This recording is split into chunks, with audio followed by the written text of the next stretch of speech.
When most people think about retirement planning, they come up with a target nest egg amount, right? And then they work for decades to save up that amount of money as their net worth. And then they retire and have a little retirement party with the golden watch. And then they spend the rest of their days just sitting on the couch watching Netflix, right? That is not the only way to think about retirement planning. So today we brought in Greg Moore. He is the best-selling author of Real Freedom and the founder of Franchise Maven, where he teaches people how to buy and scale franchise businesses. So Greg, you and I were talking before we hit record about stacking income streams and just other ways of thinking about retirement planning. So walk us through the danger of traditional retirement math and how a lot of people get that wrong. Thank you for having me, Brian. I appreciate it. And, I see this little things pop up on Facebook every once in a while. What is the number that you need to retire on? How will $1 million, how far is that going to go for you? Well, let's change our thinking on that a little bit. Rather than spending our entire life thinking that I've got to hit this certain number in order to retire, how about thinking about how can I make my money work for me for the rest of my life until I'm dead and I have a steady income stream coming in? I think that's what we really need to think about. That way you never really have to think about a number. If you're going to think about a number, think about, well, how much money do I want to have coming in each month? How much, will I be comfortable with? That way it never runs out of that. And at the same time, you can build up to a number if that makes you feel better. But what you really want is you want that steady income stream flowing. So think about, how am I going to get that steady income stream flowing? If you're working at a job, you're trading your time for money. So you don't want to do that for the rest of your life.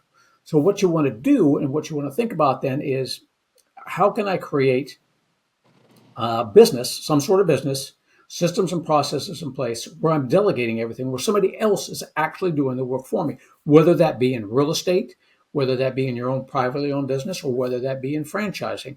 Have something somewhere where you've got that money working for you so that you're not trading your time for money. I think it's a better plan to think about, okay, well, if I'm going to be looking at a number, how about looking at a number of like, how much money do I want to have coming in each month? What do I want to do when I retire? And when do I want to retire? So if you're going to look at a number, look at the number of the amount of income that you're going to need each month to do it. If you want to travel around the world, okay, I need, $10,000 a month to travel. Well, let's plan on a piece of real estate with renters that's going to bring in $10,000 a month. How many buildings do I need? How many tenants do I need? What type of business am I going to grow?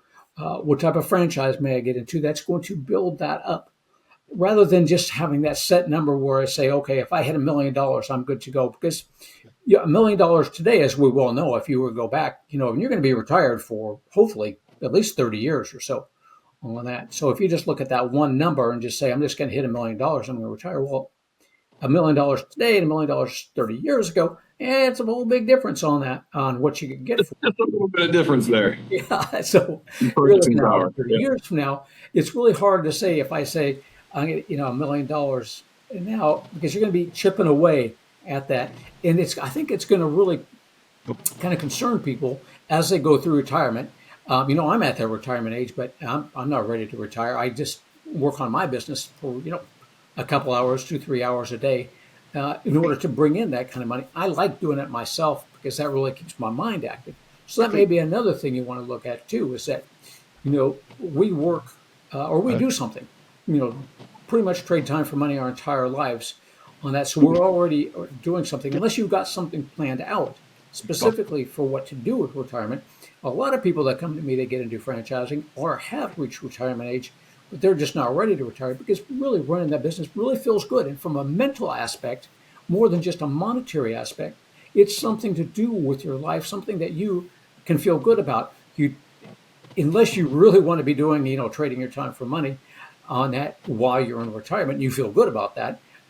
Most of it, spend most of your time doing what you want to do, but then a couple hours a day or a couple hours a week, whatever it takes, have something that you build up on the side. A lot of my retirees, they say, keeps their mind active, keeps you going, gives them something to do, gives them a real good purpose in life. Because just stopping all of a sudden, and now your whole, daily routine is like, okay, now I'm sitting at home, what do I do next on that? I think it'll keep you alive and it'll keep you going. And then you never have to really worry then about where the money is going to come in because you've got that steady flow of income. You don't have to worry about, well, if I chip it away, what if an event happens on that? As we get older, things happen to our bodies. We have events. If you have some good insurance, that helps, but maybe there's something that doesn't.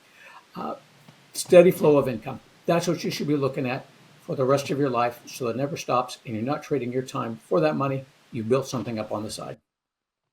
Yeah, and when it's your business that you control how many hours a day or how many hours a week you work in that business. You can hire people to replace you, right? So, maybe in the beginning of retirement, maybe you do want to work 2 or 3 hours a day, like you said, because you enjoy it, because it's engaging, it's meaningful, it's fun. And then, maybe 5 years later, say, I want to scale that back to 2 or 3 hours a week, right?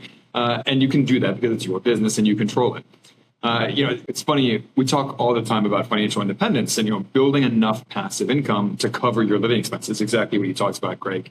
And that's part of what we aim to do as we invest together in the co-investing club.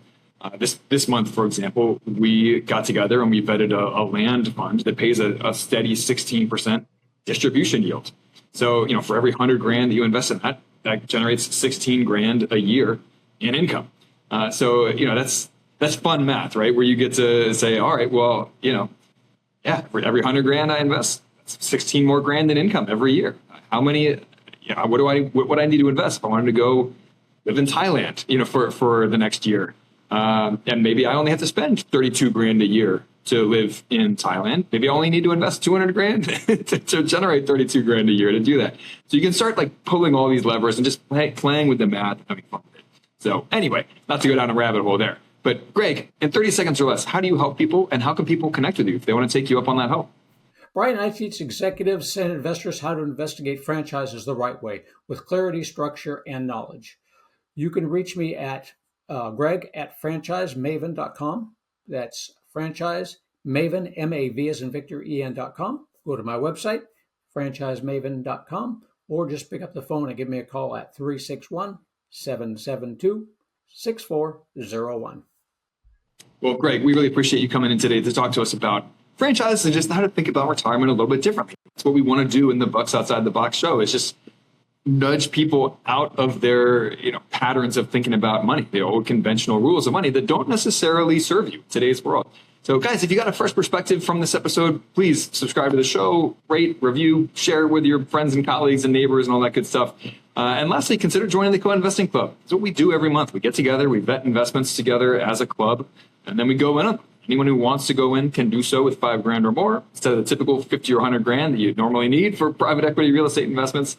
And if you're not familiar with how passive real estate investments work, we have a free course on that. So sparkrental.com/free. It's 8 episodes and they're all 5 to 10 minutes long. They're short and sweet and fun.